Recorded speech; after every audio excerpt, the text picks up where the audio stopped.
My parents had just moved into a new house in the country. My oldest sister and brother were alive, and my mom was pregnant with my other sister at the time. They were busy unpacking boxes in the basement when there was a knock on the front door. My mom answered the door and there were three men standing outside. They said their car had broken down on the interstate and they just needed to use the phone to call a tow truck. The interstate was nearly 2 miles away, and several houses stood between there and my parents' house. My mother said she got a bad vibe from them, so she slammed the door in their face and locked it. The door slamming startled my dad, who ran upstairs to see if everything was all right. As my mom is telling him about three men, they hear a thud on the door and realize these men are trying to break through the door with an axe.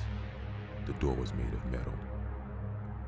My dad puts his back against the door to try to keep them from getting in and tells my mom to find the phone in the boxes, plug it in and call the cops, then to find his gun in the moving boxes and bring it to him.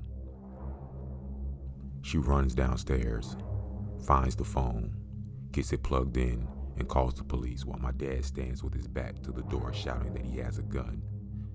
The men stop, drop the axe, and run into the woods. My parents found their gun in the boxes, made sure all the doors are locked, and wait for the police to arrive. When the police show up, they do a manhunt in the woods and eventually find the men. Turns out they had escaped from prison. Two were in for murder and the third man was armed robbery.